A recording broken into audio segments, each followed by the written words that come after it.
Revelation chapter 5 verses 1 to 10. Ano man po yung version, Tagalog man yan, Kapampangan, Ilocano, no, English, NIV, ESV. ESV po, naka-flash screen. Ang yung likod, LSB.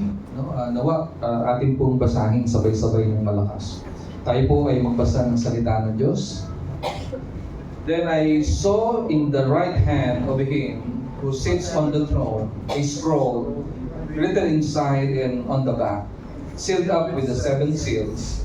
Then I saw a strong angel proclaiming with a loud voice, who is worthy to open the scroll and to break its seals. And no one in heaven or on the earth or under the earth was able to open the scroll or to look into it. Then I was crying greatly because no one was found worthy to open the scroll or to look into it.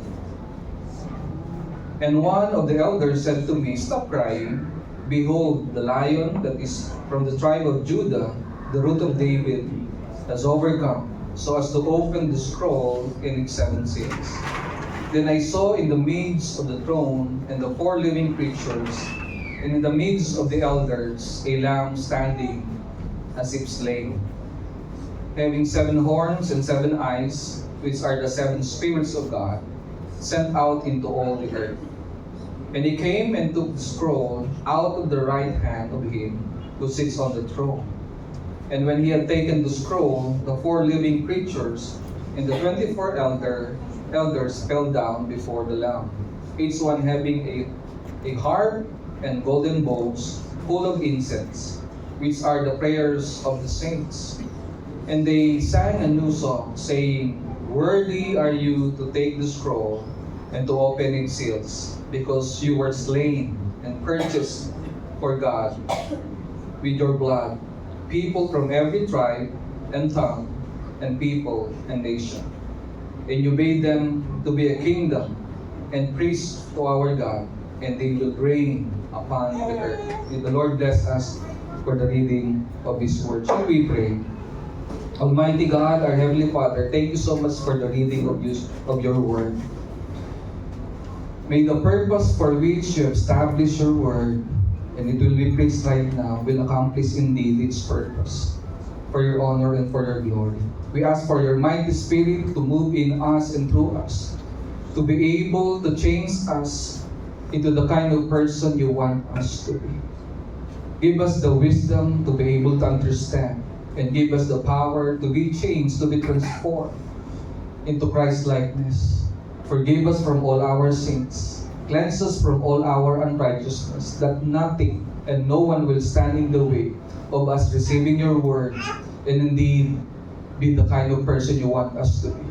Thank you so much for your goodness, for your love, and for your grace. And this is our prayer in Jesus' mighty name. Amen and amen. Maaari na po kayo maupo. Bago po tayo magpatuloy, tayo po ay magkandak lang po ng maikling survey. Sino na po sa inyo nakabasa ng buong Book of Revelation? Pakitaas nga po inyong kamay. Nabasa niyo na po ba?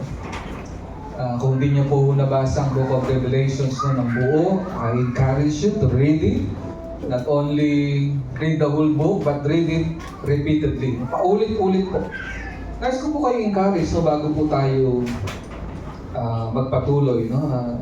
Ang sabi po sa Revelation, chapter 1, verses 1 to 3 ay ganito. Makinig po kayo mabuti. Ang sabi, the revelation of Jesus Christ.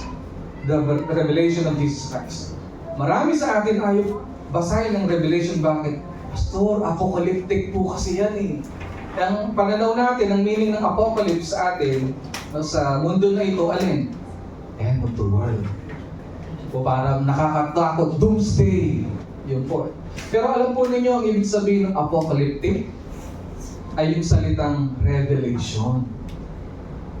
Kapahayagan. No, yung dating naitago, hindi naipahayag, hindi naunawaan, ngayon inihahayag. Marami po sa Book of Revelation na naisulat dito, marami po dito ay mangyayari pa lamang sa hinaharap. Of course, meron na po mga nangyari, pero marami po, majority. Kaya po ibig sabihin ng apocalyptic ay Revelation. Sabihin nyo nga po, Revelation. Revelation. Kaya po, pag simula pa lang ng Book of Revelation, yun ang lininaw ni John, ng writer na ito. Ang sabi niya, the revelation of Jesus Christ. It's about revealing who Jesus is. Yung kabuuan kung sino nga ba ang ating Panginoon, lalo na sa hinaharap kasi He will be glorious. He will be revealed. So glorious that every people will bow down before Him, whether they like it or not. Sabi, the revelation of Jesus Christ, which God gave Him to show to His slaves. So, ang purpose to show to His slaves, kasama po tayo doon. The things which must soon happen. Maliwanag po, mga bagay na magaganap po. Sabi, ginamit po ng scripture, soon. Bakit soon, Pastor? Tagal-tagal na. Tagal ko ng Kristiyan, hindi pa rin nangyayari. Soon siya kasi, ang reference niya, eternity. No? Di ba nga sabi ni Peter, ilan daw pong, ang one day kay God, ilan po sa ating taon? 1,000 years. Yung po katumbas. Compare to God, ang 1,000 years sa tao ay one day like kay Lord. Kaya ang ginamit na word ni John dito ay soon, must soon happen. And he indicated this by sending it through his angel to his slave John. Kaya alam po natin, sumulat si John, bagaman hindi po lang ng scholars nagkakasundo na ito si John the Beloved, but nonetheless, sigurado tayong pangalan ng sumulat na ito si John. No? Who bore witness to the Word of God and to the witness of Jesus Christ, even to all he saw. So ito daw po yung pangitain ni John. Nakita niya po. Verse 3, pakinggan niyo pong mabuti. Blessed is he who reads. Blessed is he who reads. So mapalad daw po ang sino mang nagbabasa ng Book of Revelation. Sabi niya, blessed is he who reads and those who hear the words of the prophecy and keep the things which are written in it, for the time is near. Kaya ko po kayo in-encourage na basahin ito at huwag po matakot, kundi para maranasan po natin yung pagpapala ng Panginoon. Kasi masisilip natin yung kahuli-hulihan ng history ng mundo na ito. Marami po sa atin, pagod na saan? Sa kasamaan nangyayari sa paligid. But there will be a time, revealed po sa Book of Revelations, the evil in this world will come to an end. Ay, nakakainis, di ba? Para kahit anong gawin natin, parang talo ang mga Kristiyano. Laging na nagwawag yung masasama, yung mga mabubuti, parang sino pa yung hirap na hirap. Marireveal po sa Revelation kung paano po wawakasan ng Diyos ang lahat ng kasamaan. Hindi lang po lahat ng kasamaan, kundi maging ang Diablo. Yung wakas ng Diablo, inihayag po sa Book of Revelation. Kaya sigurado po, talunan na po ang kaaway at inihayag po sa Revelation, paano yun magaganap. Kaya nga po ito yung pagpapala eh. Magbibigay po sa inyo to ng lakas ng loob, ng pag-asa, na magpatuloy po sa katuwiran, kabanalan, sapagkat tunay nga po, sa hinaharap lahat ng kasamaan, maging mismo ang pinagmulan ng kasamaan ng Diablo at ang kanyang mga demonyo ay magwawakas.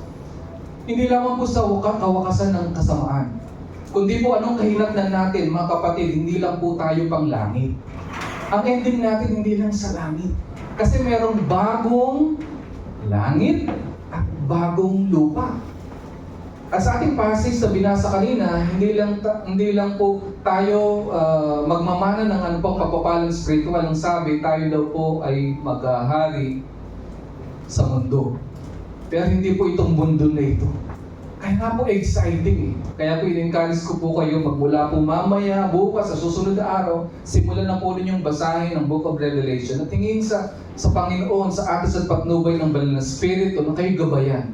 No, hindi lang po madali talaga unawain ang Book of Revelation. Bakit? Kasi nga po, marami po sa naisulat dito ay symbolism. No? Mga symbols, na hindi po talaga ganun kadali sa atin. Bakit? Kasi ang madalas nakakaunawa niya, mga Hudyo, yung mga symbolism na yan. Pero, ang paliwanag po niyan, kung hanapin nyo, nasa loob rin po ng Book of Revelation. Kaya kailangan natin basahin po siya ng buo. Kung wala po siya sa Book of Revelation yung paliwanag ng mga simbolo, o mga figures na sinasabi diyan, nasa lumang tipan. Ang ibig sabihin, hindi po lalabas sa loob ng Biblia. Kaya nga po, hinahamon ko rin po bawat sa atin na maging bihasa na basahin ang buong salita ng Diyos, ang Biblia from Genesis to Revelation. From Genesis to Revelation, basahin po natin. Magbibigay po ito sa atin ng tunay na pagpapala. At sa araw na ito, tayo po ay may sermon series break. At ang title po ng ating message ngayon ay Christ to the Nations. Bakit po? Yan po ang ating message ngayon sapagkat sa araw na ito, ang ating pong mga kapatid sa GC Pampanga North ay nagse-celebrate na kanilang 10th anniversary. Palakpakan po natin ng Panginoon. Exciting din po ang ministry ng Panginoon sa pamagitan ng GC Pampanga. Inaamin ko po, ang hirap kaya ng ministry natin. Pero ang Diyos, patuloy niya pong sinusustain ang buong GC Pampanga. Ang ating pong mga kapatid sa Angeles, 10 taon na po sila. Hindi po madali. Kung tatanungin niyo sila, ang dami-dami rin pong pagsubok, challenges. Kung tatanungin niyo sila, gusto niyo pa bang magpatuloy? Baka ang iba niyan sabihin, ayaw na po, Pastor.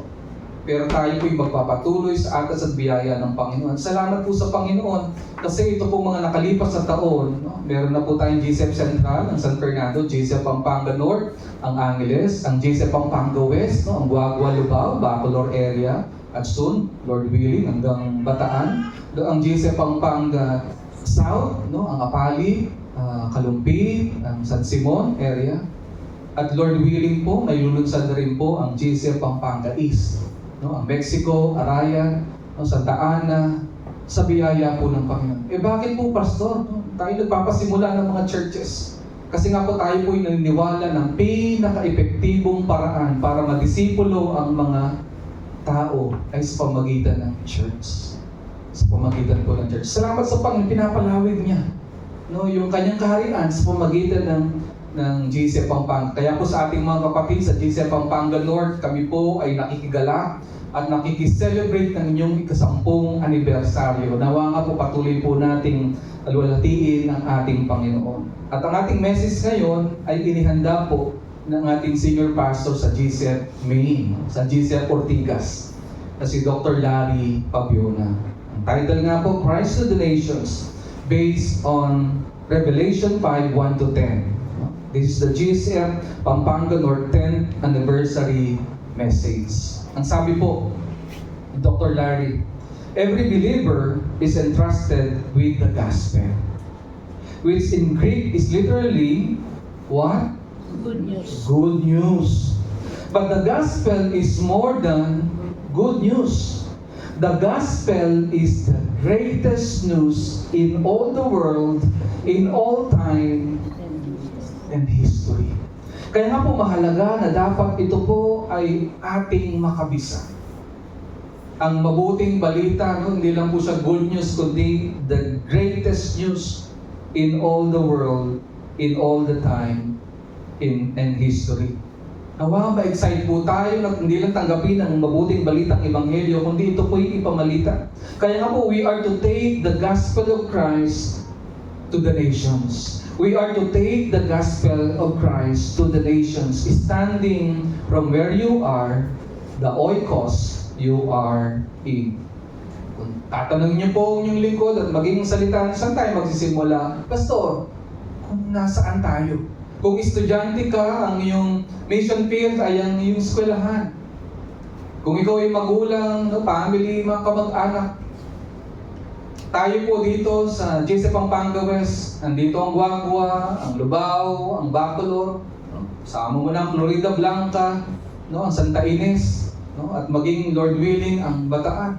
Kung saan man tayo po, kayo po mga negosyante, ang mission field po ninyo, ang inyong nasasakupan sa inyong negosyo. Kayo po mga empleyado, kung saan man po kayo employed, whether sa government yan, private corporation, yan po ang inyong mission field. Magsimula po tayo kung saan tayo. Kailangan po nating ipamalita ang mabuting balita. Pero nais ko pong ipaalala sa inyo, ano nga ba ang mabuting balita? Ang mabuting balita ay hindi isang konsepto, hindi po siya isang ideya, sa po isang persona. Ang pangalan niya po ay Jesus Christ. Kung sino si Jesus, kung ano po ang kanyang ginawa, yun po ang mabuting ebanghelyo. Yun po ang mabuting balita. Si Jesus ay Panginoon. Panginoon ng mga Panginoon, siya ay hari ng mga hari. Inialay niya ang kanyang sarili para sa kaligtasan ng sangkatauhan. Ano po ang ginawa niya sa kanyang pag-aalay? Inako niya ang ating mga kasalanan. Binayaran niya ang ating mga kasalanan, kung kaya't naging posible po ang kaligtasan, kapatawaran ng kasalanan. Kasi binayaran niya ng sarili niyang dugo. Kaya nga po, maging sa pasimula po ng ating sermon ngayon, ng point 1, we need to understand the essence of the gospel. Actually, dalawa po yung titignan natin. Dalawa lamang po punto ang inihanda ng ating senior pastor, si Dr. Larry Pabiona. The essence of the gospel and the effect of the gospel. Tingnan po natin the essence of the gospel. The Lamb of God who was slain is Lord of all. Kung noong unang pagdating po ni Jesus Christ dito sa mundo, hindi siya nakilala ng mga Hudyo. Bakit po? Kasi akala nila isang mahinang Mesaya ang dumating. Mahinang Jesus. Bakit? Imbis na ipagtanggol niya ang mga Hudyo ng mga panahon ng Romano at ipaglaban sila sa gobyerno ng Roman Empire, hindi po ginawa ni Jesus Christ. Anong ginawa niya? Bilang isang tupa. Diba? Isang lamb, maamong tupa. Para siyang isang maamong tupa na dinala sa katayan, walang ibig. Ganun ang kanyang nangyari. Diba? Siya po'y namatay dun sa krus ng Kalbaryo. Kaya hindi siya matanggap-tanggap ng mga Hudyo. No? Noon. Pero sa hinaharap, matatanggap na nila kung sino si Jesus. He was the Lamb who was slain. No? And He is the Lord of all. Siya po ang hari ng mga hari. Kaya nga po kung kayo po ay nahirapan magbahagi ng mabuting balita, kasi inisip nyo, Pastor, wala po kasi ako magandang istorya. Para ma-hook yung mga tao, para pakinggan ako, hindi po kailangan ng magandang istorya. Ang pinaka-greatest news ay si Kristo Jesus. Ang isang banal na Diyos mula sa langit, dahil ikaw at ako, taong makasalanan, hindi natin kaya iligtas sa ating sarili, nagkatawang tao siya. Nagkatawang tao ang ating Panginoong Jesus. At wala mong karapat-dapat para maligtas. Siya na karapat-dapat nag-alay, kusa para sa kaligtasan ng tao. Nung may mga tao hindi matanggap yan, ganyan lang, ganyan. Pero wag po kayong umasa sa inyong sariling talino, galing na magsalita. Ang mahalaga, ipahayag nyo lamang ang mga katotohanan na ito. Kung mapapansin nyo po ang inyong lingkod, ulit-ulit nang ipinapahayag ang katotohanan ito. Alin po? Na tayo po bilang mga makasalanan, kailangan ng kapatawaran ng kasalanan. At meron nag-alay ng alin? Ng kanyang buhay, ang banal na Diyos, para pagkasunduin ang banal na Diyos sa pakasalanan ng tao, si Kristo Jesus, nagkatawang tao, hinako ang ating kasalanan, opo, namatay siya sa krus, opo, idilibing siya, pero muli siyang nabuhay. At pumanik muli sa langit at umupo sa kanang trono ng Diyos. Kasi yun po yung kabuuan ng mabuting balita ng kaligtasan. Pagsisigurado na ikaw at ako ay tunay nga pong ligtas. Mga kapatid, the Lamb of God who was slain is the Lord of all. Bagaman tinignan siya na parang mahina, siyang Panginoon ng mga Panginoon. Siya higit sa sapat na para ipamalita natin to sa lahat ng sangkatauhan sa buong mundo. Sa passage natin nakita, sa verses 1 to 4, makita natin yung dilemma ni John. Ano po yung dilemma niya? Kasi nag-aalala siya eh. No? Bakit? Tingnan po natin. At siya po yung naging emotional. Sa verses 1 to 4, ang sabi, "Then I saw in the right hand of him," no? Ito po yung kanyang nakita, "who was seated on the throne, a scroll written within and on the back, and sealed with 7 seals. And I saw a mighty angel proclaiming with a loud voice, 'Who is worthy to open the scroll and break its seals?' And no one in heaven or on earth or under the earth was able to open the scroll or to look into it." Ano nga bang laman ng scroll na yun? Kasi baliktaran daw kung may nakasulat. Actually, it's the judgment of God to all the people. And verse 4, "And I began to weep loudly because no one was found worthy to open the scroll or to look into it." Naging emotional si John kasi walang makapagbukas, walang karapat-dapat. Pero sa verse 5, makita natin, inihayag ng salita ng Diyos na meron. And the deserving Messiah was described. The deserving Messiah. Sa verse 5 to 7, "And one of the elders said to me, 'Weep no more, because the Lion of the tribe of Judah." Sino po yung Lion of the tribe of Judah? Jesus. Figurative yan, di ba? Pero alam natin yan si Jesus. Kasi inattribute mismo kay Jesus yan. He was the Lion of the tribe of Judah, the root of David, has conquered so he can open the scroll and its 7 seals. So dito pinahayag, nung naging emotional si John, para bagang walang kapag-asa tayo. Kasi sa judgment ng Panginoon, walang makapagbukas ng scroll, pero pinalala ng mga elders na nandun sa vision ni John that there was this deserving Messiah and his name is Jesus Christ. At dinescribe ni John a lion of the tribe of Judah, the root of David. At tayo pong lahat, we can agree kung sino yan. Yan po ay si Jesus Christ. And between the throne, John said, and the 4 living creatures, and among the elders, I saw a lamb standing as though it had been slain. Pupos po muna ako doon. Tingnan niyo po yung picture na nakita ni John. Nung una sabi, the Lion of Judah. Pero sabi niya, sa susunod na eksena, nakita niya naman daw isang tupang nakatayo na parang kinatay. Describing the sacrifice of Jesus Christ. Pero sabi niya, nakatayo. Dito binibigyan tayo ng hint ng salita ng Diyos. Ng katayuan po ni Kristo Jesus, nung siya po ay namatay at muling nabuhay, tataglayin niya po yan. Magpawalang hanggan. Dito po, this is mind-boggling. Hindi po natin alam paano yun. Kasi yung marka sa kanyang katawan doon sa krus ng Kalbaryo, mananatiling magpakailan. Naalala niyo, di ba, nung magpakita sa Jesus sa mga disciples, nung si Thomas nagda-doubt, di ba? Dahil pinamalita, nabuhay na muli. No? Ang ating Panginoon, nabuhay na muli. Ayaw maniwala ni Thomas, di ba? Sabi niya, malibang makita ko ng mukhaan ng mga sugat sa kanyang mga kamay.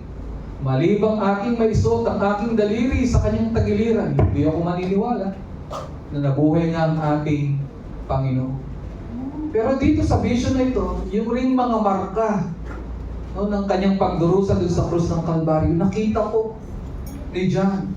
Kaya ang sabi niya, nakita ko isang tupa nakatayo na para bagang slain, no? Sinakripisyo, pinatay. At yun po ang sabi niya, yan po ang ating Panginoon. So sa tayo po lahat mag-agree na itong lamb na ito who was slain is no other than, ano pong pangalan niya? Jesus Christ. At yan po yung nakita niya. With 7 horns and with 7 eyes, which are the 7 spirits of God sent out into all the earth. And he went and took the scroll from the right hand of him who was seated on the throne. This is the deserving Messiah. Kung kaya nga po, yung kaligtasan mo at kaligtasan ko hindi lang tiyak. Ito po'y sigurado at ito po'y walang hanggan sapagkat deserving po yung Messiah na nagligtas sa atin. Yung kabuluhan, kahalagahan, katiyakan ng ating kaligtasan, nakasalalay lahat yan sa ating Panginoong Hesus. Ang kanya pong persona at sakripisyo ay higit pa sa sapat upang tubusin ang ating mga kasalanan. Kaya nga po ba, diba, sa ating sermon series sa 1 Peter, pinapaalala sa atin na tayo po'y alin? Tinubos ng ating Panginoong Hesus ng kanyang mismong napakahalagang banal na dugo. Yamang mahalaga, no, yung sakripisyo ginawa ng ating Panginoon. Yamang mahalaga ang ating Panginoon. Anong epekto nito sa ating mga buhay? The effect of the gospel. The substitutionary death of Christ is first God exalted. Yung ginawang pag-angkin ni Kristo Jesus sa ating mga kasalanan, yan po ay God exalting. God exalting. Pangalawa, it is gracious. Kagandahang loob yan ng Diyos. And finally, it is glorious. Maluwalhati po, no, ang ginawang pagsasakripisyo ng ating Panginoon in granting salvation.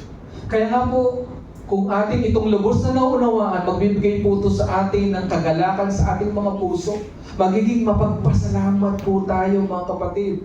Sapagkat inangkin ng banal na Diyos, si Kristo Jesus, ang ating mga kasalanan.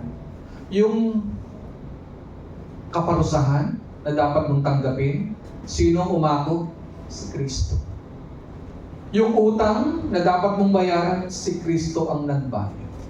Yung kahiyan na dapat ikaw ang dapat ibilad dun sa krus ng Kalbaryo, na kahit na ikaw pa ibilad, hindi mo kaya iligtas ang iyong sarili. Inako lahat yun ni Kristo Jesus. At dahil doon, nagbigay ito ng alin? Ng luwalhati sa Ama, nagpahayag ng kagandahang loob ng Diyos, at sa kahuli-hulihan, ito'y magbibigay ng kaluwalhatian. Hindi lang sa Ama, sa Diyos, kay Kristo, kundi maging sa atin na tumanggap ng biyaya ng ating Panginoon. The substitutionary death of Christ is God exalting in granting salvation. Tandaan po natin ang mabuting balita na ito ay nagbibigay ng kaluwalhatian sa Panginoon. Kaya po maging sa ating ministry, atin pong sinisikap na lahat po ay gagawin natin para sa Kanyang kapurihan lamang. Makinig po kayong mabuti. Para magawa po natin ang ministry na magbibigay ng kaluwalhatian sa Panginoon, dapat ito po'y gawin natin ayon sa Kanyang salita. Hindi po ayon kay pastor. Hindi po ayon kay elder. Hindi po ayon kay servant leader. Hindi po ayon kay ministry leader. Hindi po ayon kay deacon. Ayon po sa kalooban ng Diyos. Kasi sino po dapat i-exalt? Sino pong dapat itaas? Walang iba kung hindi po ang ating Panginoon. Kaya nga po tayo po'y maging maingat at ako po'y nagpapaalala sa punto na ito. Naging mabuti po ang Panginoon sa atin higit kailan pa man. Sa mga pinagdaanan natin, lalo na nakaraang taon, maging sa taon na ito, ang hirap. Pero ngayon po, dinadala po tayo ng Diyos sa isang sitwasyon na hindi lamang po tayo magiging komportable, kundi mas mapapalawig niya pa po yung gawain na pinagkatiwala sa atin. Pero ako po ay nakikiusap sa inyo. Ipagpatuloy po natin yung naging mabuti nating attitude. Ano po yun? Yung hindi po tayo nagka-grab ng credit. Nawa, wala na pong tatayo sa ating hanay na credit grabber. Narinig niyo na po ba yung katagaan yan? Credit grabber. Diba? Yung nagyayabang siya, saan? Sa mga bagay na hindi naman niya pinagpaguran. O mga bagay na hindi naman talaga siyang dahilan. Pastor, ako nagbigay dyan pastor, ako gumawa, ako yung nagsakripisyo dyan Kaya ka muna, ikaw nagpagod. Pero palagay mo, kung hindi ka binigyan ng lakas ng Diyos, may pagpapagod ka ba? May binigay ka. Palagay mo, kung hindi ka binigyan ng Panginoon, may bibigay ka ba? Ang galing-galing ko, pastor. Idea ko yan kung di ka binigyan ng katalino ng Diyos, magkakaroon ka ba ng ideya? Kaya wala po, pagpatuloy natin yung walang credit grabber sa atin. Sino po dapat lagi mapupunta ang credit? Kanino po? Sa ating Panginoon. Kaya nga po ang inyong mga lingkod, kahit po ang inyong lingkod, wala po kaming ilusyon na sa mga tagumpay na binibigay ng Diyos sa ating ministry, hindi po namin masabi, ako yan. Ako yan Kaya, wala po, alam niyo po bakit? Biyaya lamang talaga ng ating Panginoon. At salamat po sa Panginoon, pinagpapala niya po ang bawat isa sa atin para gamitin niya para maging pagpapala sa iba. Nawa, may siksik natin sa ating kaisipan na dahil ang mabuting balitang ebanghelyo na bibigyan ng kaluwalhatian sa Panginoon, lahat rin po ng ating gagawin, gano'n po kalaki ang ating naging kontribusyon sa gawain ng ating oras, talento at mga tinatangkilik sa buhay. Ang lahat po ay papuri kanino? Sa ating Panginoon. At sa kanyang pong perspective at attitude, ano po magagawa sa atin yan? The Lord will be pleased. He will be glorified. At tayo po will be kept safe. Kept safe saan? From ourselves, sa pride. Alam po nyo, napakahirap mapunta sa posisyon na tayo po ay mayamang. Bakit? The scripture tells us, the Lord opposes the what? The proud. The proud. Kalaban ng Diyos ang mga mapagyabang, mapagmalaki. So, ibig sabihin, dudurugin sila. Alam po nyo, ang pinakamatinding judgment ng ating Panginoon, hindi yung dudurugin kayo Huwag po kayo mag-alala. Katulad ng iniyak sa Revelation, sa hinaharap po talagang magdudurog ang mga masasama at mayayabang. Pero sa buhay na to, anong gagawin ng Panginoon? Hahayaan nila. Ito po yung judgment na pinakamasama. Kung ikaw ay mayabang, ikaw ay nagre-rebelde sa Panginoon, hayaan kanyang magtagumpay sa mundo na ito. Habang ikaw ay nagpapakasama. Anong ibig sabihin ng tatagumpay ka, nag-enjoy ka sa mundo nito habang nagpapakasama? Kasi yun po yung judgment ng Panginoon sa iyo. Katulad po sa Romans 1, alin po yun? The Lord is withholding His what? His grace upon you and His what? Turning you over to your lustful desires. Hanggang sa malublob ka na sa kasamaan at ikaw ay kainin ng kasalanan. Hindi ba pinaka-patinding judgment yun dito sa mundo? Naiiwanan ka ng Diyos. Ang promise kasi ni Lord, di ba? He will never leave you or forsake you. Pag hinayaan ka ng Diyos na magpatuloy ka sa iyong kasamaan at ikaw ba'y parang nagtatagumpay, wala siyang ginagawa. Ano bang ibig sabihin? Kasi maliwanag ang salita ng Diyos, di ba? Sa anak ng Diyos, ano gagawin ni Lord? Didisiplinahin ka niya. Kaya nga matakot tayo. Kapag habang tayo po ay nagpapakasama, nagre-rebelde tayo sa Diyos, yung maliwanag na ginawa niya, hindi mo ginagawa, yung opposite ang ginagawa mo, pero parang okay lang ang buhay mo, hindi ka niya pinaparusahan, hindi ka niya dinidisiplina, ay matakot tayo kasi baka anak ka ng kapitbahay. Hindi ka anak ni Lord. Kasi maliwanag ang Diyos, katulad ng ama na dinidisiplina ng kanyang anak na nagkakasala, gayon din naman ang ating Ama sa langit, didisiplinahin tayo.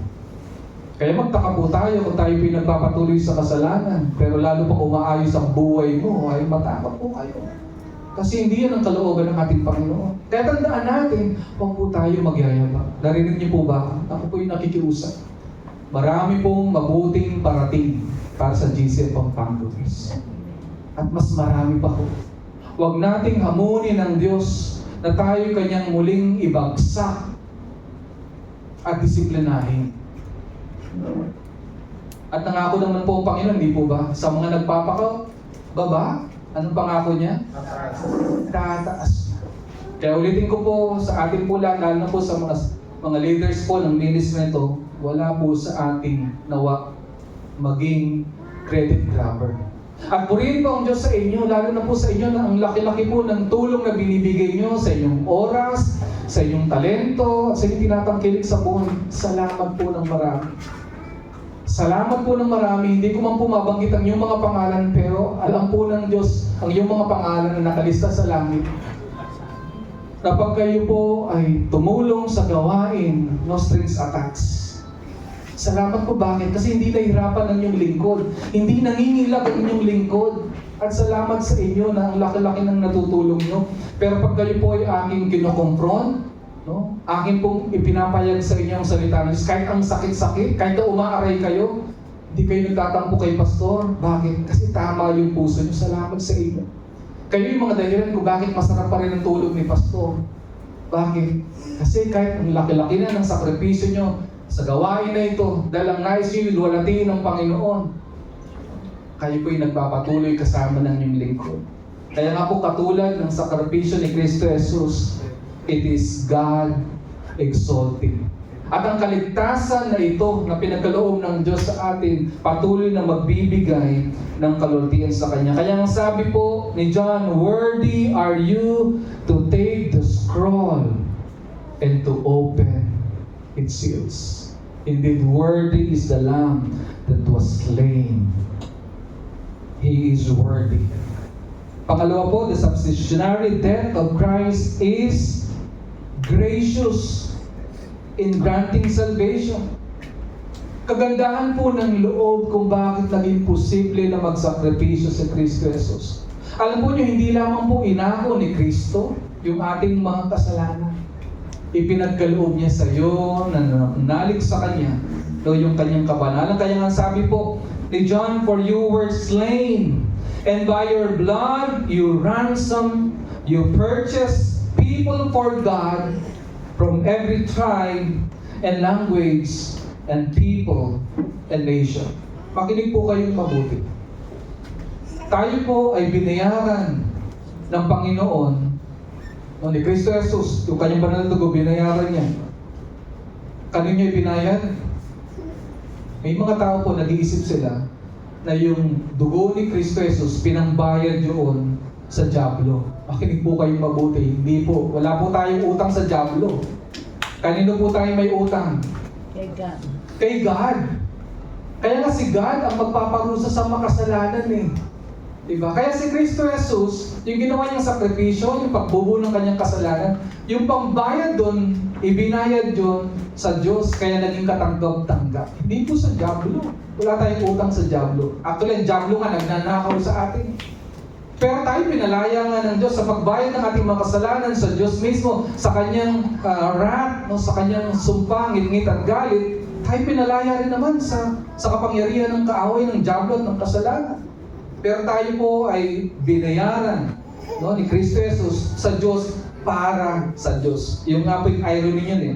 Kailangan natin ng Diyos para maligtas tayo mula sa Diyos at para sa Diyos. Kaya po sabi niya, for you were slain and by your blood and your ransom purchased people for God from every tribe and language and people and nation. Alam po niyo yung mga statement ng from every tribe and language and people and nation. Mula sa pinakamaliit, no, na uri at klase ng tao hanggang sa pinakamalaki ay tinubos ng ating Panginoon. Kaya nga po sa hinaharap, very exciting. Sa mundo na ito, tayo po ay minority, hindi ba? Sino na po dito yung nakaranas na mag-worship ng by the thousands? No? Maawit ng papuri sa Diyos by the thousands. Sino na po? Hundreds lang po. Hundreds. No, inyong pong lingkod, nakaranas na no, by the hundreds and the thousands. Pero in the future, millions of people from different generations, from every tribe, from every language, from every people, from every nation, will come together in all parts of the world to worship the Lord. Eh, ganun pong pala. Pero marami ang iba sa inyo, nakatena ng concert, diba? Iba yung feeling, talagang electrifying. Yan po yung kanilang description, diba? Electrifying. Kaya yung iba talagang taas-taas pa ng kamay, nagsisindi pa ng kanilang cellphone. Tapos napakasaya, electrifying yun ang kanilang description. Pag dumating po yung araw, harap tayo sa Panginoon, sasambahin natin siya, awit tayo ng papuri, pasalamat. Grabe. Unimaginable po ang ating mararanasan. Pero sabi ng salita ng Diyos, ang tinubos ng Panginoon ay mula sa pinakamababa, sa pinakamalaki. No, every tribe, isang maliit na grupo ng mga tao. Every language. Ano bang uri ng salita na meron sa bawat grupo? Parang sa Pampanga, di ba? Iba-iba pa rin ang salita sa Pampanga. Ibagamang Kapampangan na medyo nating salita. Iba-iba na rin pong salita dito. No, every language, every people, every nation, ethnos, every people groups. Hindi po political nation yan, kundi people groups. Talaga ang Diyos, wala pong palalagpasin. Bawat bahagi po sa mundo na ito at bawat lahi po ng tao na ililigtas niya. Hindi man po lahat ay maliligtas, pero sa lahat po no, ng alin, ng lahi, ililigtas po sila ng ating Panginoon. At ito po ang biyaya ng Diyos. Inako ng Diyos sa ating mga kasalanan, ang kasalanan ng mga tao na ito, at ipinagkaloob ang alin, ang kabanalan ni Kristo. Kaya pag kayo po nanalin na kay Kristo, huwag kayong magduda. Huwag kayong magduda na alin, na mawawala pa ang inyong kasalanan. Napakasigurado ng ginawang pagliligtas ng ating Panginoon. At pangatlo po, panghuli, the substitutionary death of Christ is glorious in granting salvation. You have made them a kingdom and priests to our God, and they shall reign on the earth. Ito po yung epekto ng mabuting balita, ng gospel sa mga anak ng Diyos. Lubang mahalaga, pero ito po yung napakatinding epekto, impact sa bawat isa sa atin. Natunay nga po sigurado ang ating kaligtasan dahil talagang karapat-dapat ang ating Panginoon. Lahat po ng lahi sa buong mundo, maliit man, o mababa man, o mataas, na klase ng tao, ililigtas ng Panginoon. At pinakamatindi, dahil nga po ang kanyang kabanalan, minana natin at ang sabi dito, you have made them, una po, a kingdom. Sa panahon po natin, spiritual kingdom ang ating nakikita, meaning nag-ahari ang Diyos sa ating. Kaya nga ito po yung ating inuusan. As we move from this place to another place, ang ating agenda, expand God's kingdom. We are expanding God's kingdom, the kingdom of God. Pero sabi po ng scripture, we are God's kingdom. Ang mga tinubos ng Panginoon ay God's kingdom, meaning pinag-aharian tayo ng Diyos. Kaya nga po, ang tanong sa atin, pinag-aharian ba tayo ng Diyos? Nag-ahari ba si Lord sa buhay mo? Ibig sabihin, nasusunod ba siya? Nasusunod ba siya sa ating mga buhay? Kasi ganun ang hari, di ba? Ang utos niya, sinusunod ba natin? Kaya nga may kasabihan, di ba? Ang utos ng hari ay kailanman hindi nababali. Pero sa iyo, yung utos ba ng hari ng Diyos sa iyo? Binabaali mo ba intentionally o atin pong sinusunod? Hindi lang tayo daw ginawa niyang kaharian. Ano pa ho? Priest to our God. Alam po nyo, hindi man natin kabisado kung ibig sabihin ito. Pero kasi pag sinabing we were made priests unto God, ang ibig sabihin we have a direct access. Sa lumang tipan, ang mga pari lamang ang may access sa presensya ng Diyos. Kaya di ba sa templo, pagka ang mga tao, para hugasan ng kanilang kasalanan, i-represent ng priest yung mga tao. Diba? Nag-aalay po sila. No? At yung alay na yun, dadalhin ng priest sa Diyos para sa kapatawaran ng kasalanan. At ang priest, i-represent niya si God. Saan? Sa mga tao. Sila lang ang may direct access. Pero sabi ng salita ng Diyos, tayo daw po, nananalig sa Diyos, ay ginawa niyang mga pari. Priest of God. Priest to our God. Ano pong ibig sabihin? No? Tayo po ay representative una ng Diyos sa mundo na ito upang ipakilala siya. At tayo rin po yung tagapamagitan sa mga tao, kaya abutin po natin. Kung meron pa ho kayo excitement na nararamdaman na para abutin yung mga makasalanan, ito po yung inyong motivasyon. Kasi yan po yung ating role, na abutin pa ang hindi po ligtas, ang malayo po sa ating Panginoon. Hindi lang po tayo priest to our God na may direct access. Kaya hindi nyo na po kailangan, Pastor, pag-pray niyo po ako na para sagutin ng Diyos ang inyong prayer. You can pray on your own directly to God. Narinig niyo po ako? Yung kapangyarihan po ng prayer ni Pastor ay kasing kapangyarihan lang po ng prayer ninyo. So ang ibig sabihin, Pastor, hindi na po kami mag-ano ng prayer kasi hindi naman po, kasi sinabi rin naman ng salita ng Diyos na ipanalangin natin ang bawat isa at gawin din naman sabihin natin yung mga kahilingan natin sa bawat isa. Kailangan natin ipanalangin ang bawat isa. Pero sinasabi lang ng salita ng Diyos, meron tayong direct access kay Lord. And the Lord will what? Will listen. Mamaya po makikita po natin paano ito. No? Kasi tunay nga po mabuti ang ating Panginoon. Na lahat po ng panalangin natin na dinadala sa Diyos ay Kanyang pinakikinggan. So hindi lang po tayo praise to our God and they shall reign on the earth. Wow! Mind-boggling. Tayo daw po ay maghahari sa mundo. Ano bang mundo ang sinasabi dito?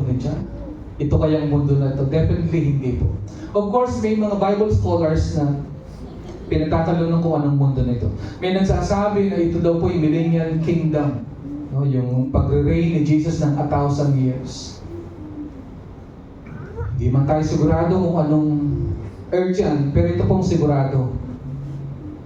Tayo po'y mag-ahari kasama ni Kristo.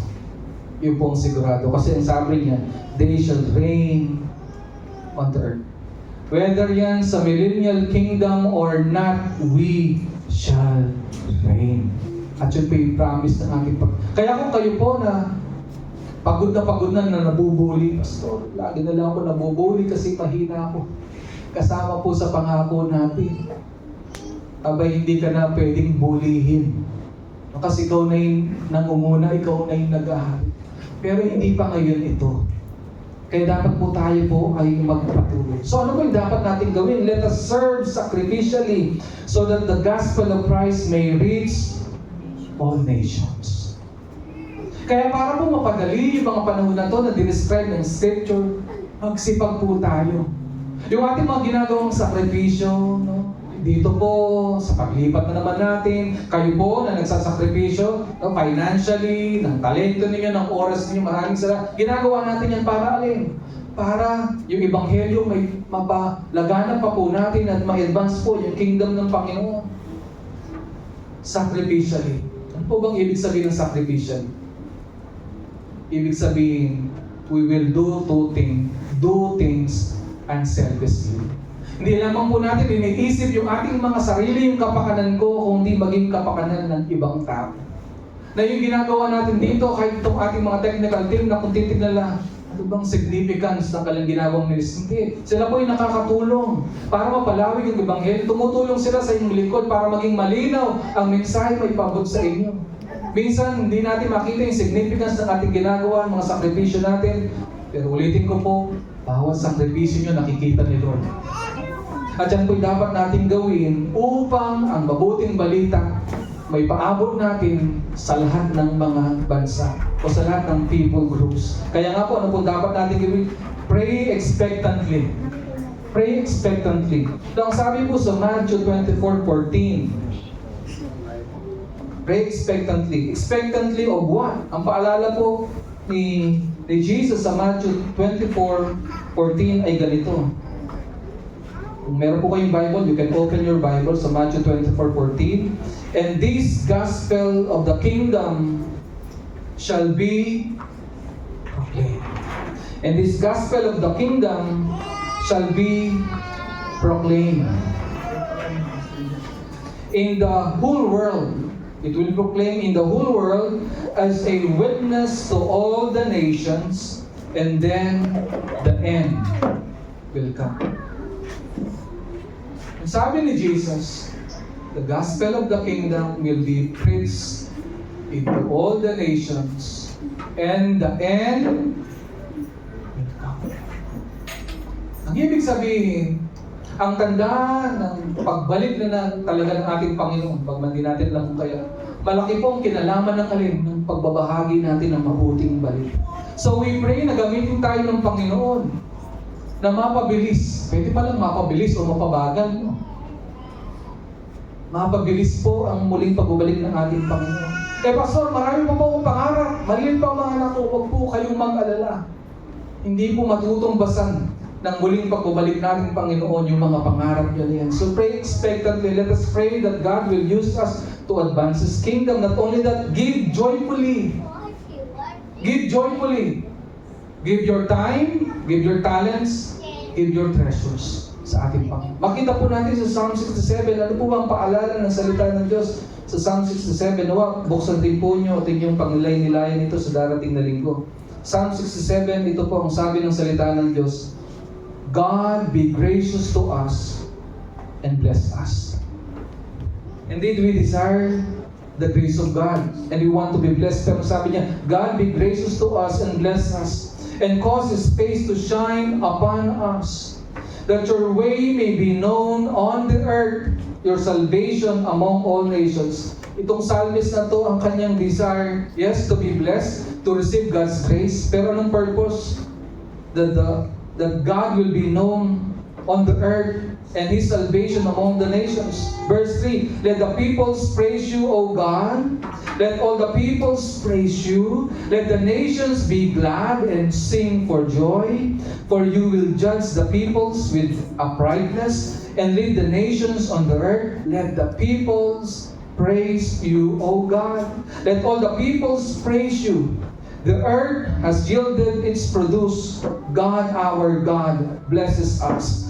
God blesses us that all the ends of the earth may fear Him. Verse 6, ulitin ko po, ang sabi doon, the earth has yielded its produce. God, our God, blesses us. In short, God blesses us to be a blessing. For what purpose? So that the people, the nations of the earth will praise our God.